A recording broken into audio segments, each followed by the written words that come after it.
ठीक, अब इसी तरह से यहाँ पे आपका इंट्रिंसिक, इंट्रिंसिक क्या होता है, एस और साई। एस का मतलब होता है आर्कियल डिस्टेंस, आर्कियल डिस्टेंस मतलब चाप पर चली गई दूरी। फॉर एग्जाम्पल अगर ये कोई कर्व है, इस कर्व के किसी पॉइंट का कोऑर्डिनेट एस कॉमा साई है, इसका मतलब होगा कि उस कर्व पे एक फिक्स पॉइंट लेंगे, वो जनरली हमेशा हम किनारे का ही पॉइंट लेते हैं, उस फिक्स पॉइंट से यहाँ तक की दूरी s रही होगी, और इस पर अगर हम कोई टेंजेंट ड्रॉ करें तो वो टेंजेंट x एक्सिस से साई एंगल बनाया होगा।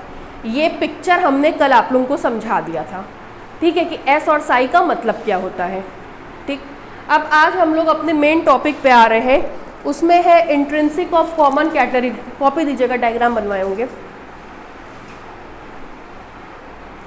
और इंट्रिंसिक वाला खुद पूछा जाता है, इंट्रिंसिक और कार्टेशियन यही दोनों पूछा जाता है कैटनरी में। ठीक है, देखिए डायग्राम देखिए। कैटनरी की बात करें तो कैटनरी के लिए आपसे कहा गया था दो फिक्स पॉइंट लीजिए। दिमाग में एज्यूम करिएगा जैसे तस्वीरों पे मालाएं नहीं चढ़ती हैं, माला चढ़ाते ना तस्वीरों पे, किसी की कोई एक्सपायर कर जाता है तो वही चीज़ है ये। तस्वीर के दो कोर, उसके बीच में आप माला चढ़ाते तो चकोर आती है ना, स्क्वायर शेप में बनती है ना, ऐसे स्क्वायर शेप में बनती है ना ऋतिक, माला स्क्वायर शेप में बनती है। कैसे शेप में आती है, राउंड शेप में। क्यों आती है, क्योंकि वो अंडर ग्रेविटी लटकती है ना। ये तस्वीर के दो पॉइंट थे ए और बी, जिससे हमने एक माला लटकाई। इस माला की खास बात यह है कि ये अंडर ग्रेविटी लटक रही है।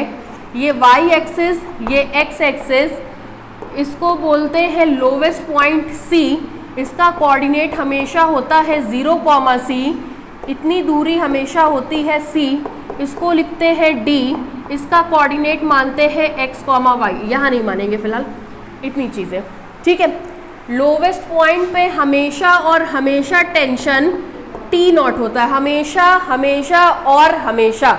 जैसे सर्किल में बीच वाला पॉइंट उसका सेंटर होता है, उसी तरह से कैटनरी में ये लोवेस्ट पॉइंट हमेशा वर्टेक्स होता है, जिस पे लगने वाला टेंशन क्या होता है, T0। हमेशा इसी डायरेक्शन में लगेगा और हमेशा हॉरिजॉन्टल होगा, ये फिक्स है इतना। अब मान ले रहे हैं कैटनरी में किसी पॉइंट का कोऑर्डिनेट s, साई है। ये कोई पॉइंट P है, इसका मतलब यहाँ पे एक टेंजेंट ड्रॉ किए होंगे, उस टेंजेंट का x एक्सिस से बनने वाला एंगल साई रहा होगा। टेंजेंट का x एक्सिस से बनने वाला एंगल साई। ठीक है, किसी भी पॉइंट पे जो टेंशन लगता है वो हमेशा टेंजेंट की दिशा में लगता है। किसी भी पॉइंट में, किसी भी किताब में, किसी भी पेपर में, either physics, either chemistry, either mathematics, कोई भी पेपर उठाइए, उसमें टेंशन किसी भी पॉइंट पे अगर लग रहा है तो वो हमेशा टेंजेंट की दिशा में लगेगा। ऐसा नहीं कि केवल मैथमेटिक्स के कैटनरी में है, किसी भी किताब के किसी भी चैप्टर में लगने वाला टेंशन हमेशा टेंजेंट की दिशा में होता है। ठीक है, उसके बाद देखिए अगर ये कंपोनेंट आप निकालेंगे तो मिलेगा T cos साई, एंगल से सटा हुआ cos, और दूसरा वाला T sin साई, दूसरा वाला T sin साई। ठीक है, आगे देखिए, ये फिक्स पॉइंट होता है, तो फिक्स पॉइंट से अगर इसका कोऑर्डिनेट s, साई है तो जाहिर सी बात है यहाँ से यहाँ तक की डिस्टेंस कितनी रही होगी, s। एकांक लंबाई का वेट कल बताए थे स्मॉल w से लिखते हैं। एकांक लंबाई का वेट मतलब 1 मीटर, 1 सेंटीमीटर का वेट w, तो s यूनिट का वेट कितना होगा, SW, जो कि इस आर्कियल डिस्टेंस के मिड पॉइंट पर काम करेगा। ठीक है, ये कल आप लोगों को डायग्राम हम इतना बता दिए थे।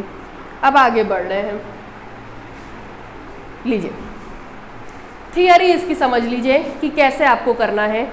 पहले तो आप ये देखिए कि किस किस पॉइंट पर कितने फोर्स लग रहे हैं। वरमाला, जैसे अगर आप वो माला तस्वीर पर चढ़ी हुई देखें तो ऐसा नहीं है कि एक बार इधर झूल रही है, एक बार इधर झूल रही है, हमेशा ऐसी पड़ी है तो ऐसी पड़ी ही रहेगी, सालों साल पड़ी रहेगी।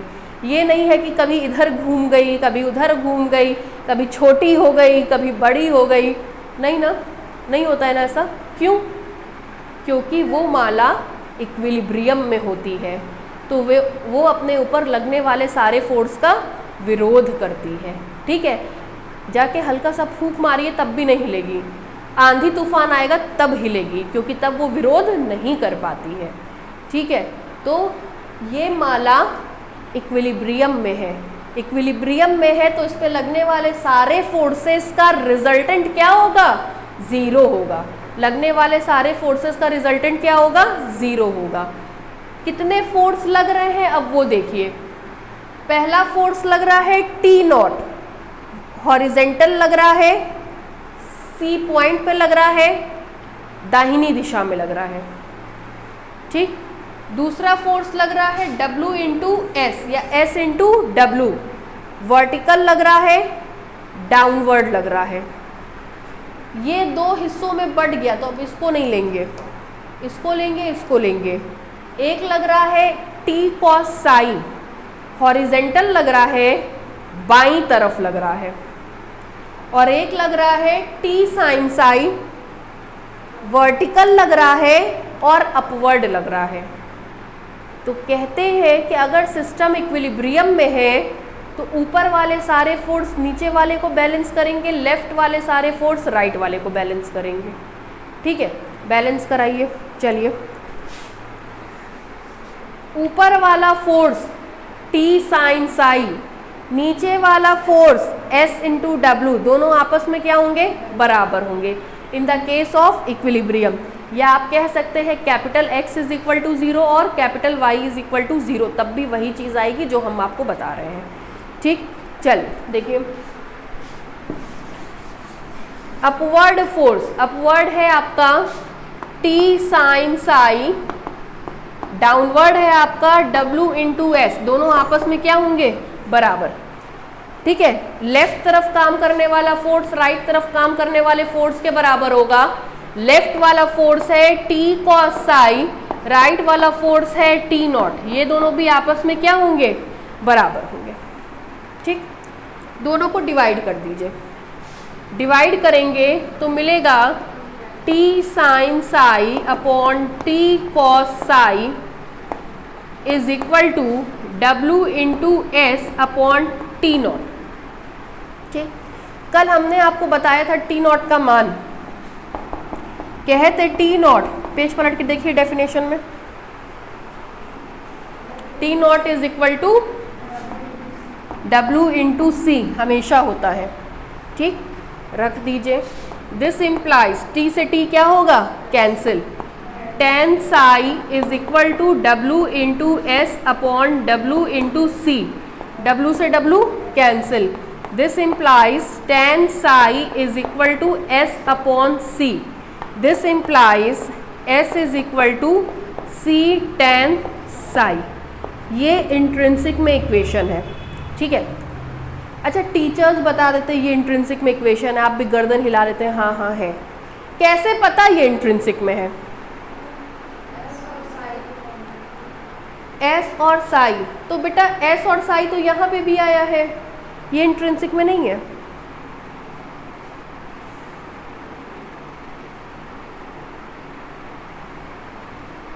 किसी भी कोऑर्डिनेट सिस्टम में किसी भी कर्व के इक्वेशन की पहचान करने का तरीका ये होता है कि उसमें उसके वेरिएबल्स के अलावा बाकी सारे कांस्टेंट हो। जैसे इंट्रिंसिक में कोऑर्डिनेट क्या होता है? S और साई। S और साई को अगर हम ढक दें तो कौन बचेगा? C। C is a constant, C हमेशा फिक्स होता है। किसी भी कर्व के लिए C हमेशा क्या होता है? फिक्स होता है। तभी हमने वर्टेक्स को फिक्स माना, क्योंकि वर्टेक्स में 0 तो कोई भूमिका निभाएगा नहीं और C क्या है? फिक्स है। ठीक है, तो किसी भी इक्वेशन में अगर उस कोऑर्डिनेट सिस्टम के वेरिएबल्स के अलावा केवल कांस्टेंट आए तो ऐसे इक्वेशन को हम उस कोऑर्डिनेट सिस्टम का इक्वेशन कहते हैं। अगर इसमें कुछ और आता तो ये इंट्रिंसिक में इक्वेशन नहीं होता, हमको उसको सॉल्व करना पड़ता। इस इक्वेशन में S और साई के अलावा केवल एक कांस्टेंट C आया है, एस और साई वेरिएबल्स होते हैं इंट्रिंसिक कोऑर्डिनेट सिस्टम के, इसलिए ये इंट्रिंसिक कोऑर्डिनेट सिस्टम में इक्वेशन को रिप्रेजेंट करता है। ठीक है, आगे बढ़े, चलिए लिखिए। अगले संडे आपका टेस्ट है ना, और अगले संडे आपको कॉन्फ्रेंस भी है, मतलब असाइनमेंट क्लास भी है। उसके अगले संडे को असाइनमेंट क्लास भी रहेगी और आपका ये भी रहेगा। असाइनमेंट क्लास में एक गेस्ट फैकल्टी आ रही है बाहर से, वो बैठेगी, क्विज विज खेला जाएगा थोड़ा सा, और आपको इंपॉर्टेंट असाइनमेंट डिस्ट्रीब्यूट होगा। पेपर असाइनमेंट से ही बनेगा, सारा असाइनमेंट इकट्ठा कर लीजिएगा, हर पेपर का मिलता है और उसी से ही पेपर बनना है। ऐसे ही जनरल जो पढ़ाया गया है, छोटे छोटे टॉपिक, मतलब ऐसा कोई टेस्ट टाइप का नहीं है। इसका केवल एक मेन मोटिव ये है कि आप बोलना सीखें। जैसे हम लोगों ने क्या नोटिस किया, बीएससी के बच्चे इतना पढ़ने लिखने के बाद भी डंप रह जाते हैं, उनमें पता नहीं क्यों वो स्मार्टनेस नहीं आ पाती है। आप बीकॉम के बच्चों को देखिए, कुछ नहीं जानते हैं लेकिन बहुत स्मार्ट होते हैं। रीज़न क्या है? वो बोलते हैं, आप सुनते हैं। किसी भी कोचिंग सेंटर में आप जाइए, कॉलेज में जाइए, यूनिवर्सिटी में जाइए, आपको बैठा के केवल सुनाया जाता है, आपको कभी बोलने का मौका नहीं मिलता। वो सुनने की टेंडेंसी ऐसी डेवलप कर जाती है कि आप एकदम डंप रह जाते हैं। ठीक है, वहीं बीकॉम के बच्चों को सुनाया कम जाता है, उनसे बुलवाया जाता है, इसलिए वो स्मार्ट हो जाते हैं। और उसका असर कब दिखता है? थर्ड ईयर के वाइवा में, एमएससी के वाइवा में, इंटरव्यूज़ में 90% बीएससी ग्रेजुएट बच्चे या पोस्ट ग्रेजुएट बच्चे फेल होते हैं इंटरव्यूज़ में। आप लोग क्यों आगे नहीं बढ़ पाते? आप कहते हैं गोरखपुर यूनिवर्सिटी की पढ़ाई ख़राब है। पढ़ाई नहीं ख़राब है, सिलेबस बहुत अच्छा है, केवल आपका इंटरव्यू नहीं होता। और यही काम डॉक्टर सुधीर कुमार श्रीवास्तव ने अपनी यूनिवर्सिटी में किया है। अगर आप नोटिस करें तो अब यूनिवर्सिटी में डॉक्टर सुधीर कुमार श्रीवास्तव में, हम लोग के टाइम में कुछ नहीं होता था, अब डॉक्टर सुधीर कुमार श्रीवास्तव ने क्या किया है कि अलग अलग तरह के असाइनमेंट प्रोग्राम रखते हैं, बच्चों को बुलवाते हैं, जिससे बच्चों की एक टेंडेंसी डेवलप हो रही है। वो अंतर हमने फील किया। हम तो यूनिवर्सिटी लौटे 12-13 साल बाद रिसर्च करने के लिए, तब हमने उस अंतर को फील किया। तो हमने तभी डिसाइड किया था कि कभी भविष्य में मेरा कोचिंग होगा तो हम ये काम ज़रूर करेंगे। हम जहाँ पढ़ाते थे हमने उनको वहाँ बहुत कन्विंस करने की कोशिश की कि आप संडे को बच्चों को 10-10 घंटा बैठा के एक्स्ट्रा क्लास जो ले रहे हैं मत लीजिए। होता क्या, जब बच्चे 7 दिन वर्किंग होते हैं ना, तो बच्चों का पढ़ाई में मन नहीं लगता है। ये एकदम फैक्ट बात है। अभी हम संडे को भी आपको बुलाने लग जाए रोज़ सुबह, कहें कि 7 से लेकर के 3 बजे तक बैठो, आप पागल हो जाएंगे, आपको फ्रस्ट्रेशन होगी। ठीक है, तो ये तरीके से जब काम होता है तो सबको अच्छा लगता है, बिना तरीके से होता है तो फ्रस्ट्रेशन होती है। आपको एक्स्ट्रा लेना है, आप वीक डेज में ले लीजिए, संडे फ्री कर दीजिए, तो बच्चों पे मेंटल प्रेशर नहीं आता है। असाइनमेंट क्लास का बस मेन मोटिव ये है कि आपको बोलना सिखाना। ठीक है, किस तरह से बोला जाता है वाइवा में वो आपकी, और जहाँ आप 2-3 असाइनमेंट क्लास करेंगे ना, आप अपने आप से अंदर को इतना कॉन्फिडेंट फील करेंगे, आपको लगेगा कि हाँ हम बहुत कॉन्फिडेंट हैं, हम जानते हैं, हम बोलना जानते हैं, हम कैसे रिप्रेजेंट करेंगे वो चीज़ हम जानते हैं। और दूसरी बात, आपको असाइनमेंट मिलेगा, उसी असाइनमेंट से पेपर बनना है। ठीक है, तो नेक्स्ट संडे असाइनमेंट क्लास भी रहेगी, टेस्ट भी रहेगा, टाइम अनाउंस करवा देंगे हम, सुबह की ही शिफ्ट रहेगी। हाँ हाँ, नहीं नेक्स्ट ही संडे बोले थे, 2 चैप्टर लिखिए। Let a uniform chain ACB, let a uniform chain ACB suspended between 2 points, suspended between 2 points A and B, suspended between 2 points A and B such that C is the lowest point of the chain, such that C is the lowest point of the chain.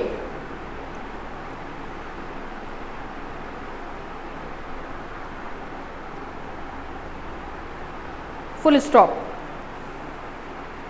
When it is hanging in equilibrium, when it is hanging in equilibrium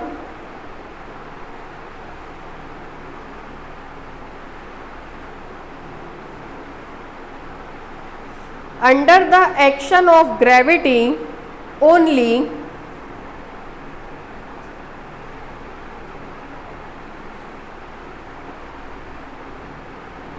under the action of gravity only,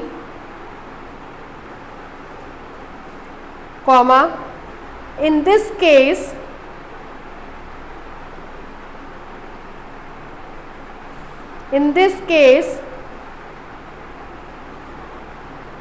the position of the plane of the curve, the position of the plane of the curve ACB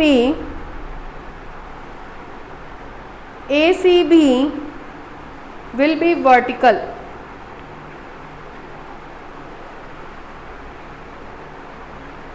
ACB will be vertical. Full stop. Line change करके.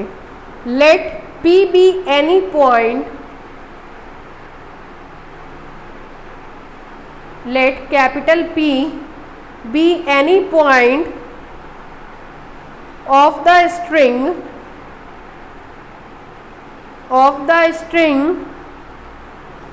such that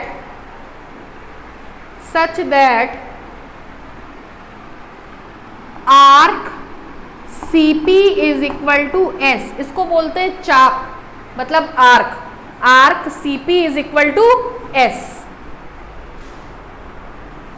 comma, small w be the weight of string, small w be the weight of the string per unit length.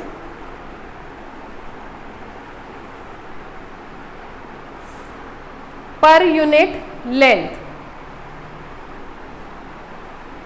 Full stop. Since the whole system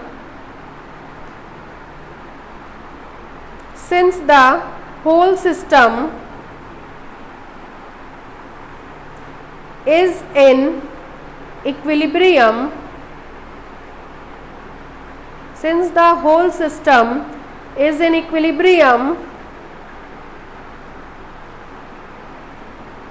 comma, hence the part CP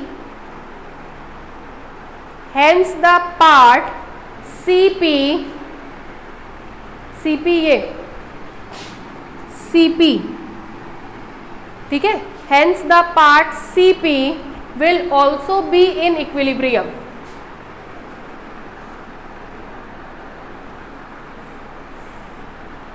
Hence the part CP will also be in equilibrium. ठीक है, तो CP पे सारे force लग रहे हैं. CP के इस पोर्शन C पे ये फोर्स लग रहा है, P के इस पोर्शन पे ये फोर्स लग रहा है, मिड पॉइंट पर ये फोर्स लग रहा है. CP इक्विलिब्रियम पे होगा तो CP पे लगने वाले सारे फोर्सेस का resultant 0.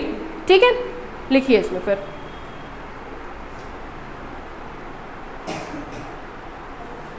Be in equilibrium under the action of, comma दे करके, under the action of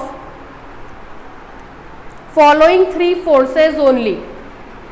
Under the action of following three forces only. Under the action of following three forces only. पहला point, tension T not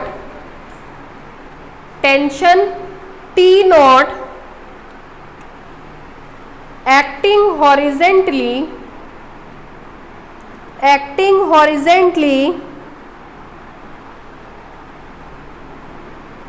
at the end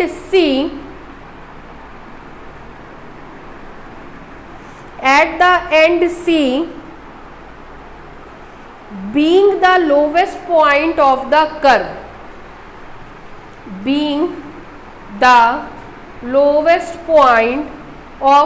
curve,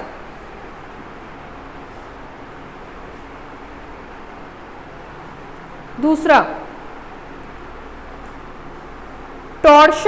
tension T at P, tension T at P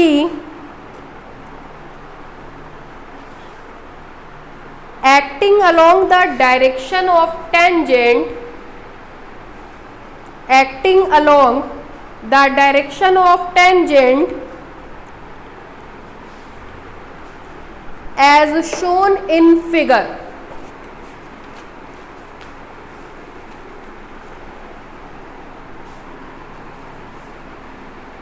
Full stop. This tangent makes an angle psi. This tangent makes an angle psi with the horizontal line.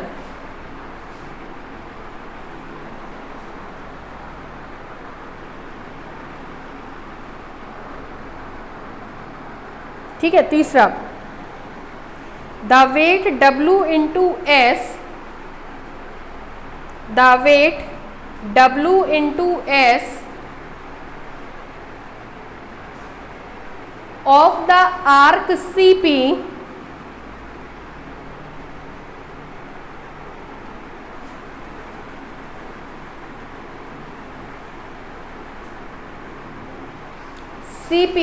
acting vertically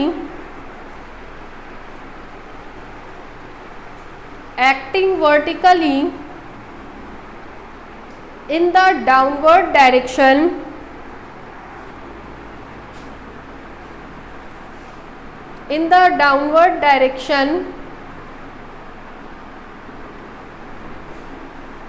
through the center of gravity of arc CP, through the center of gravity of arc CP,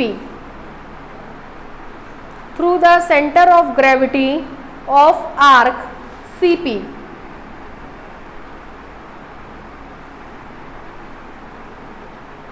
ठीक है,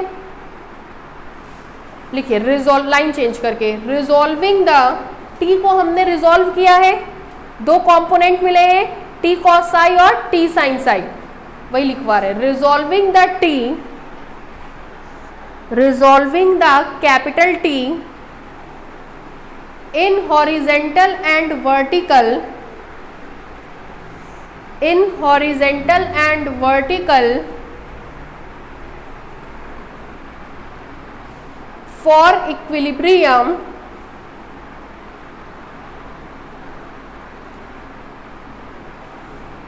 comma we have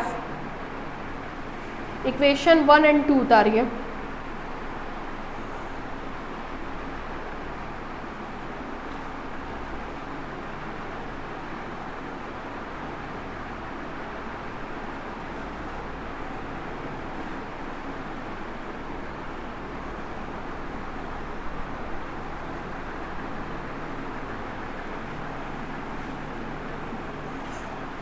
हो गया 1 और 2, नीचे से लिखिए dividing equation 1 by equation 2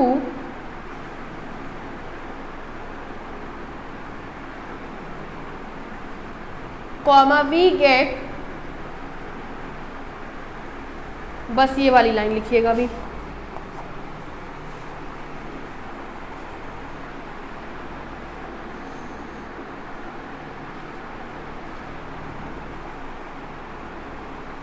हो गया, नीचे से लिखिए since T naught is the tension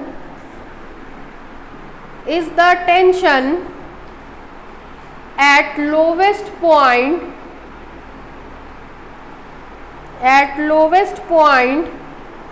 of the string,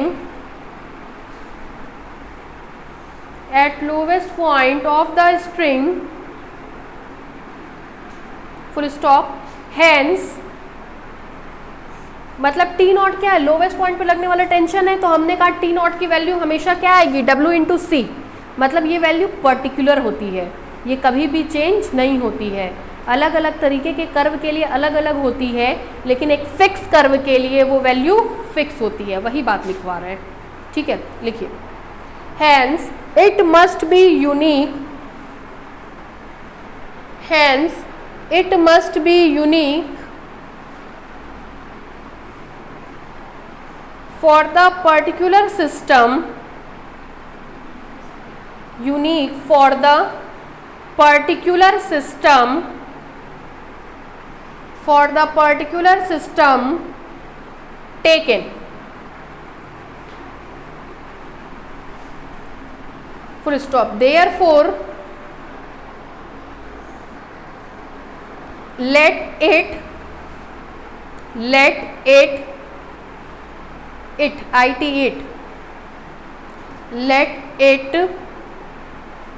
be equal to the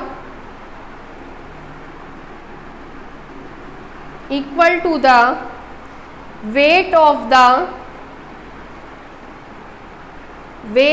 the length small c of the string, length small c of the string, that is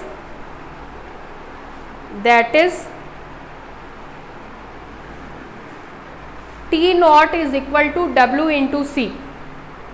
W into C का मतलब C लंबाई का wait, small w एकांक लंबाई का wait था, C का multiply कर दिया तो C लंबाई का वेट हो गया। ठीक है, T not is equal to W into C. Clear, आगे बढ़िए,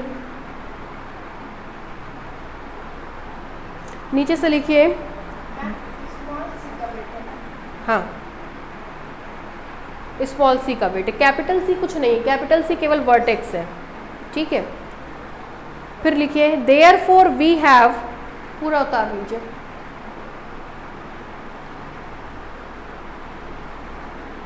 मंडे से केमिस्ट्री का क्लास रहेगा 8 से 9। ठीक है, मेरा 8 से 9 चलेगा आप लोगों में हफ्ते में 2 दिन, मेरा 2 दिन से ज़्यादा का काम नहीं है इसमें। और जिस दिन हमको एक्स्ट्रा लेना होगा हम 9 से 10 बैठा लेंगे। हमने कोचिंग का टाइम शुरू में ही आप लोगों को 6 से 10 बताया था। 6 से 10 में हमने कहा था कि हमको एक्स्ट्रा लेना होगा तो हम 9 से 10 ही हमेशा लिया करेंगे। जिस दिन हमको एक्स्ट्रा की ज़रूरत पड़ेगी 9 to 10 लेंगे, संडे को कोई एक्स्ट्रा क्लास नहीं होगी। ठीक है, तो अब आप मान के चलिए कि आपका क्लास अब 6 से 10 रहेगा।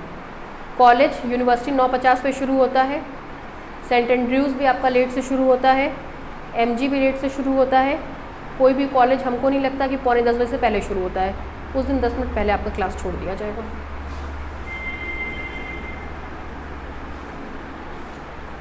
Doctor Sameer Mishra, doctor CM Tripathi पढ़ाएंगे। CM त्रिपाठी की खास बात यह है केमिस्ट्री में जो पढ़ाते हैं वही आता है, उनको कितने साल का अनुभव है। वो पढ़ाते नहीं है शहर में कहीं, उनको बहुत कन्विंस करना पड़ा कि सर पढ़ाइए।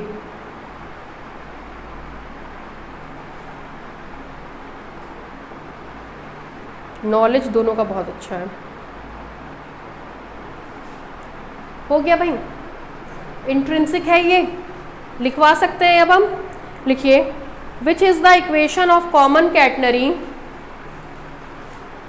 Which is the equation of common catenary in intrinsic form.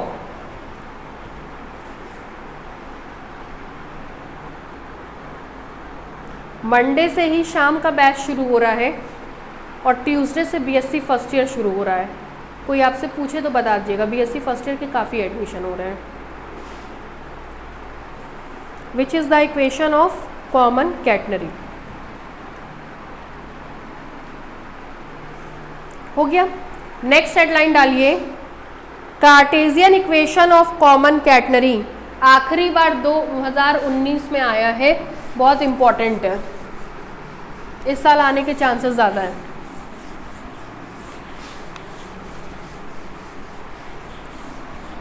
Cartesian equation of common catenary.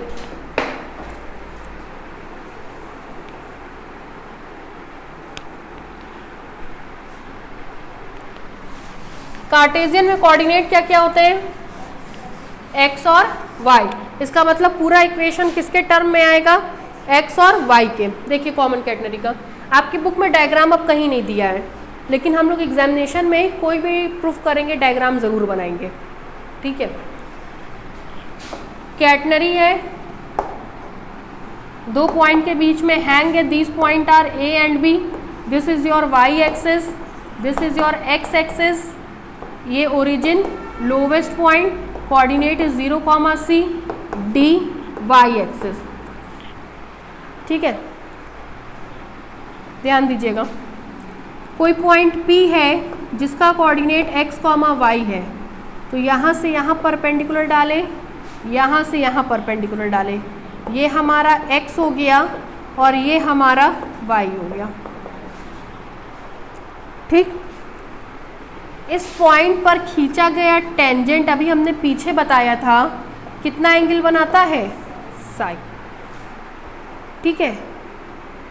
कहीं पढ़ा है tan psi is equal to dy by dx, कहीं, बाकी कहाँ वो तो हम बता ही देंगे। क्या है ये? नहीं भाई, स्लोप का इक्वेशन, किसी भी कर्व के किसी भी पॉइंट पर खींचे गए टेंजेंट, किसी भी कर्व के किसी भी पॉइंट पर खींचे गए टेंजेंट के स्लोप का equation tan psi is equal to dy by dx, प्रवणता, स्लोप जिसको स्मॉल m से लिखते थे, small m is equal to dy by dx, line का equation y minus y1 is equal to m into x minus x1 where m is the slope, m is equal to tan psi is equal to dy by dx, straight line में पढ़ा था सबसे पहले, ठीक। इसका use करेंगे हम लोग एक्चुअली में, ठीक है। लिखिए,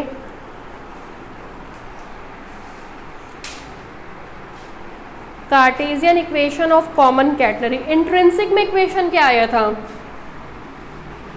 अभी इंट्रिंसिक में इक्वेशन क्या आया था? S is equal to C tan psi, जरा देखिएगा, ठीक। और आप जानते हैं कि कार्टेशियन में होता है tan psi is equal to dy by dx, slope का equation, equation of the slope, ठीक।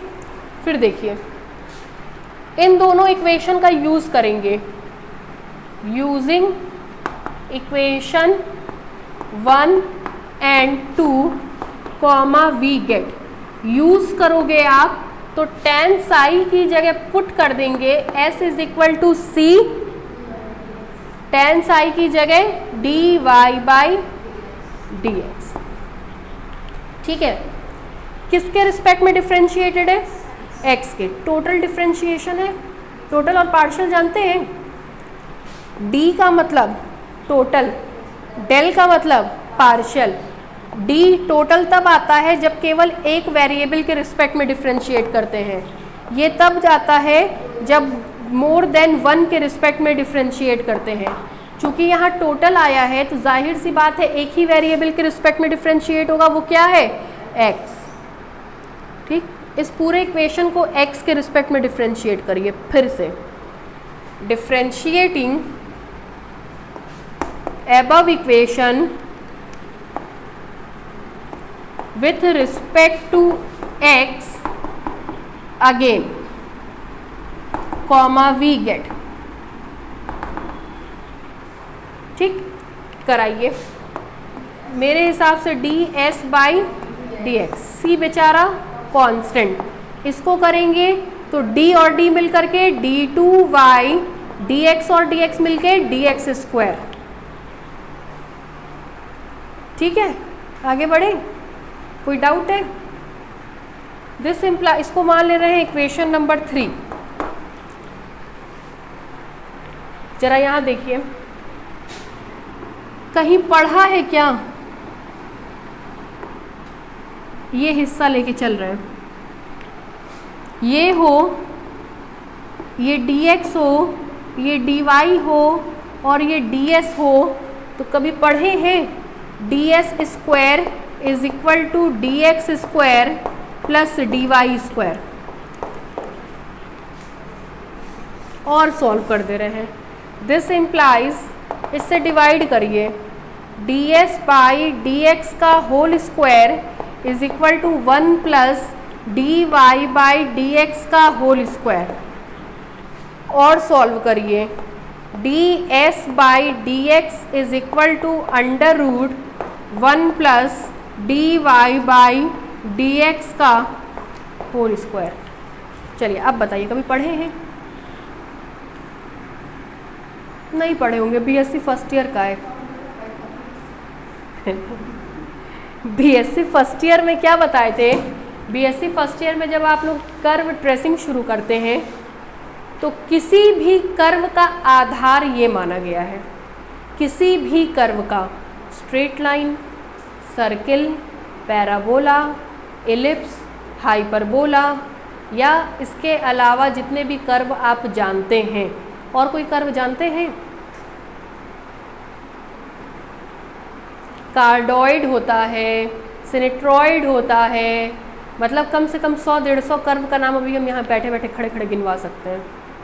और इन सब की ट्रेसिंग थी आपके कोर्स में। एलिप्सॉइड होता है, ठीक है, इनफाइनाइट कर्व होता है, स्क्वायर कर्व होता है, 3 पावर कर्व होता है, 1/3 पावर कर्व होता है, एक्सपोनेंशियल कर्व होता है, साइन कर्व होता है, कॉस कर्व होता है, टैन कर्व होता है, कॉट कर्व होता है, सेक होता है, कोसेक होता है, sine hyperbolic, cos hyperbolic, tan hyperbolic, cosec hyperbolic, inverse of cos X, inverse of sine X, inverse of tan X, inverse of sec X, इतने सारे कर्व होते हैं। कोई भी कर्व ले लीजिए, उस कर्व का एक छोटा सा हिस्सा ले लीजिए। चूँकि ये आर्कियल डिस्टेंस है, बहुत छोटी आर्कियल डिस्टेंस है, इसलिए हमने उसको ds से लिखा, ठीक है, थीटा प्लस डेल थीटा, क्योंकि डेल थीटा क्या था? बहुत छोटा। इसी तरह से ds लिखा, क्योंकि ds क्या है? बहुत छोटा। dx क्या है? बहुत छोटा। dy क्या है? बहुत छोटा। तो वहाँ कंसेप्ट कहता था चूँकि ये बहुत छोटा है तो जैसे जैसे हम नज़दीक आएंगे ये लगभग स्ट्रेट लाइन में कन्वर्ट होता जाएगा। बहुत छोटा होगा, आप सोचिए अगर ये बहुत छोटा है, लग नहीं रहा है स्ट्रेट लाइन, तो इस केस में इसको हम लोग राइट एंगल ट्रायंगल एज्यूम करते हैं और पाइथागोरस थ्योरम लगाते हैं तो ये चीज़ मिलती है। लेकिन ये किसी भी कर्व के पीछे की ज्योमेट्री है कि उसका एक बहुत छोटा हिस्सा लो। जब ये हिस्सा बहुत छोटा होगा तो ये आर्कियल डिस्टेंस नहीं दिखती है, बल्कि ये क्या दिखती है? Straight line. उस कंडीशन में ये क्या बनाता है? Right angle triangle. और उस कंडीशन में हम ये लगाते हैं। किसी भी कर्व का ये बेसिक हम आपको बताएं, किसी भी कर्व का एक छोटा सा हिस्सा लीजिए, उन छोटा हिस्सा इसलिए ds, dx और dy से डिनोट करते हैं। चूँकि ये बहुत छोटा है तो ये कर्व नहीं दिखता है, बल्कि क्या दिखता है? Straight line. इस कंडीशन में क्या लगाते हैं? Pythagoras theorem. क्लियर है? आगे बढ़े। अब ये वैल्यू हम ले जा करके यहाँ रखेंगे। Using this value in equation 3, using this value in equation 3, comma we get, चलिए यहाँ रखवाइए, तो मिलेगा under root 1 plus D Y by D X का whole square is equal to C D two Y by D X square. ठीक है, इसको कोई इक्वेशन नंबर माना है? Equation number 4। अब इसको सॉल्व करना है। कैसे करें? Differential equation.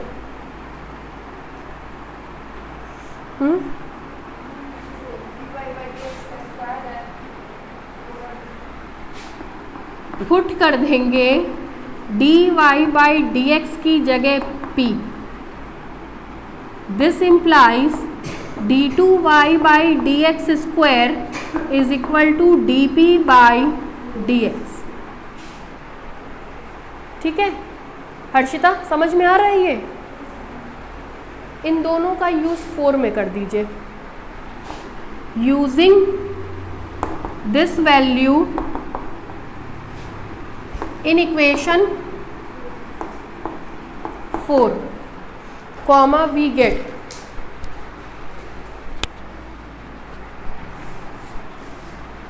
Comma we get. चलिए 4 में यूज़ कराइए, देखिए क्या मिलेगा। Under root 1 plus p square is equal to C d p by D x. Variable separable बनाएंगे तो मिलेगा this implies that c d p upon under root 1 plus p square is equal to d x. इसको कहते हैं variable separable, पहला method differential equation का। ठीक है, इंटीग्रेट करवाइए। Integrating on both sides comma we get. चलिए थोड़ा लिखिए, जगह खाली हो, जगह नहीं है, लिखिए लिखिए। Since we know that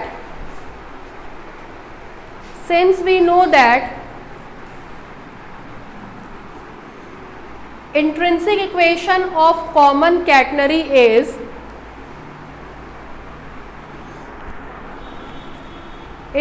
equation of common catenary is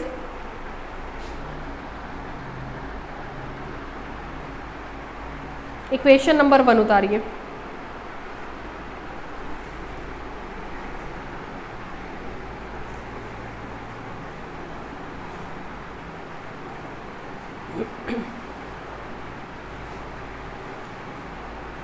ठीक है,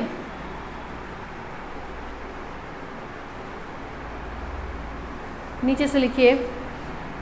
late the coordinate of point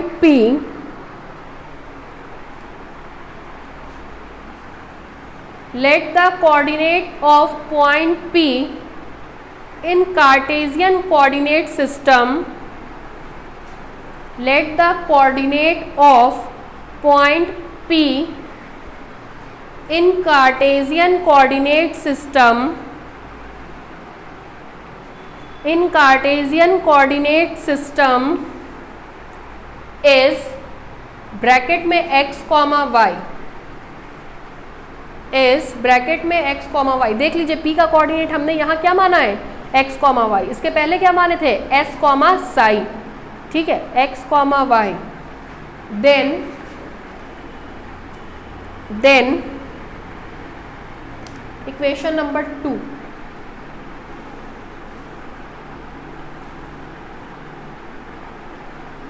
equation 2 note down करिए। tan psi is equal to dy by D x, equation number 2। ठीक है, नीचे से लिखिए। Where psi is the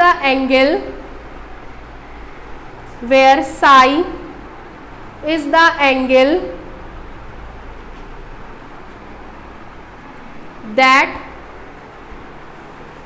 that tangent at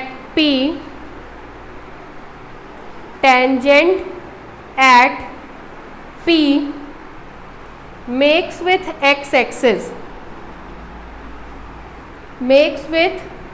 x-axis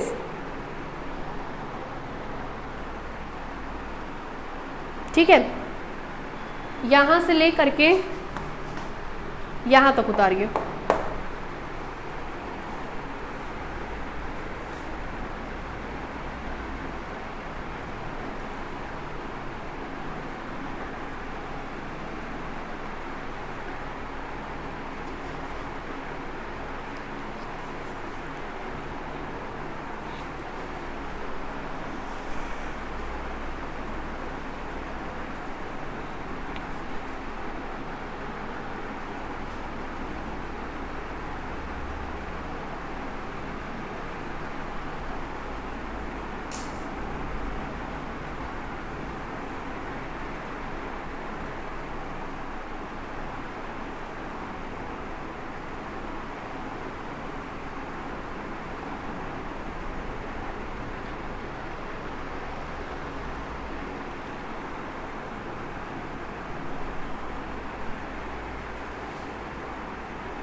हो गया थर्ड तक, पीछे आप लोग का हो गया। थर्ड के नीचे से लिखिए। सिंस वी नो दैट, चाहे जाने चाहे ना जाने लिख लीजिए। since we know that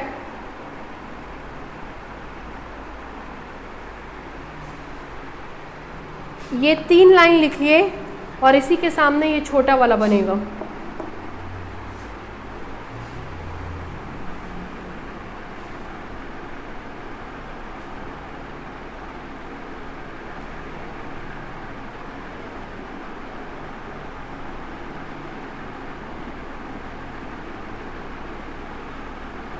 अब आप जान गए ना, अगली बार से केवल यही लिखवाएंगे हम, ठीक है। ये 3 लिखवाने का कोई मतलब नहीं है, बड़ी क्लास में आ गए केवल यही लिखाएगा, ये सब पढ़ चुके हैं आप लोग।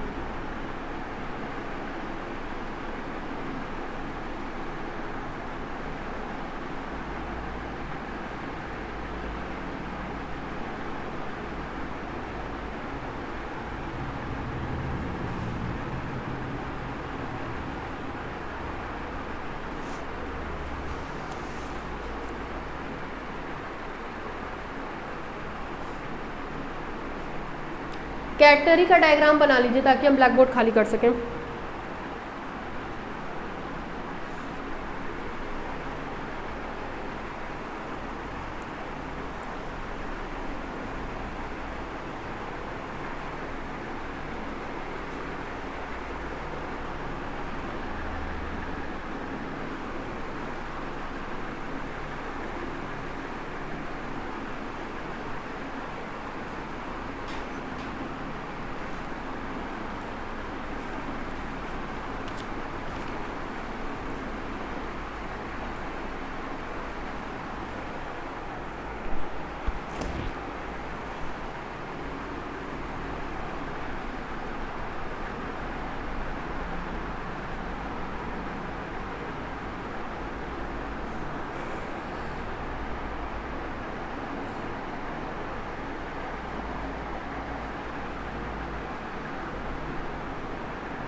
बन गया भाई डायग्राम। चलिए इसको इंटीग्रेट कर रहे हैं।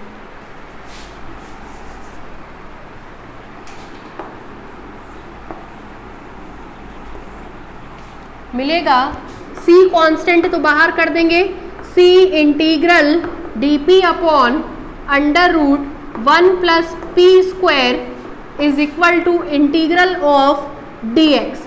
दिस इम्प्लाइज c, इसका फॉर्मूला कोई बता पाएगा? और log p तो नहीं होता है, log p plus under root 1 plus p square होता है, लेकिन साइन और कॉस के टर्म में आपने पढ़ा होगा sine hyperbolic inverse p is equal to इसका इंटीग्रेशन x, साथ में एक कांस्टेंट आएगा c 2 बार आ जाएगा। एक कांस्टेंट मान रहे हैं कैपिटल A, इसको मान रहे हैं equation number 5, where A is constant of integration. कभी बाउंड्री कंडीशन का नाम सुना है? अगर कांस्टेंट का मान निकालना हो तो बाउंड्री कंडीशन यूज करते हैं। बाउंड्री कंडीशन मतलब ये फिक्स पॉइंट है, इसको देखिए, at lowest point C, lowest point C पर x का मान 0 है ना, y का मान C। ठीक, सहमत है? x का मान 0, y का मान C। This implies that dy by dx का मान बोलिए, dy by dx, dc by dx constant मतलब zero, D Y by D x is equal to zero. ठीक है, D Y by D X, D Y by D X किसके बराबर है? P के। This implies P is equal to zero.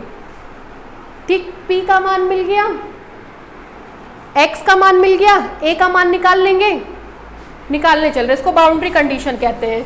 देखिए,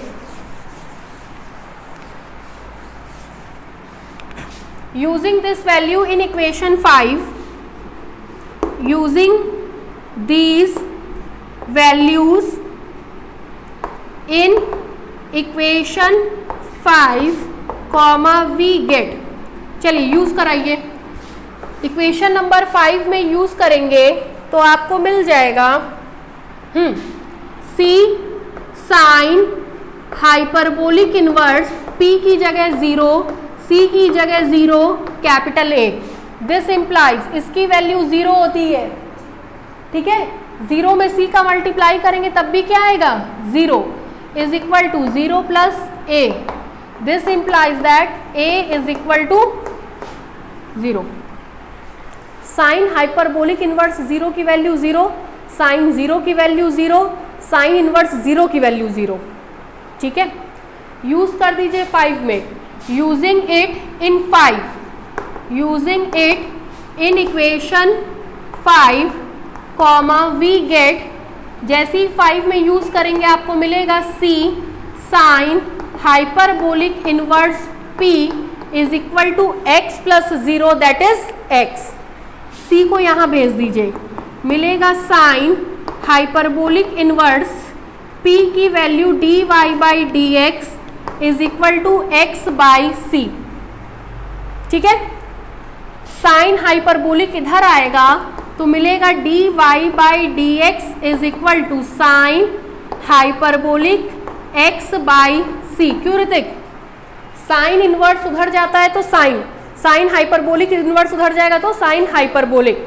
फिर से इंटीग्रेट कर दीजिए, वेरिएबल सेपरेबल बना लीजिए। This implies d y is equal to sine hyperbolic x by c into d x. ठीक है, वेरिएबल सेपरेबल बन गया, x एक तरफ हो गया और dy एक तरफ। फिर से चलिए इंटीग्रेट कराइए। ये कार्टेशियन में इक्वेशन होगा? नहीं होगा। क्यों? क्योंकि x y नहीं है बल्कि क्या है? dy और dx है। हमको किस में इक्वेशन चाहिए? x और y में। देखिए उसके लिए इंटीग्रेटिंग, इसको नाम दे दीजिए इक्वेशन नंबर 5 के बाद 6। Integrating equation 6 comma we get कराइए इंटीग्रेट। मिलेगा integral d y is equal to integral sine hyperbolic x by c into d x. ठीक है, this implies that y is equal to sine hyperbolic x by c का cos hyperbolic x by सी। ठीक, 1 by सी को करेंगे तो यहाँ पे क्या आएगा? c। डिफ्रेंशिएट करते तो 1 बाई सी, इंटीग्रेट किए हैं तो c, साथ में एक कांस्टेंट b। Equation number 7। ठीक, where b is constant of integration. इतना उतार लीजिए, बाकी कल बताएंगे। बचा 3 ही 4 लाइन है लेकिन नोट नहीं कर पाएंगे फिर आप लोग। उतारिए, हम नहीं यूज़ किए, फॉर्मूला होता है वो, घर जाके एक बार खोल के देखिएगा उसका फॉर्मूला। ठीक है, उतारिए।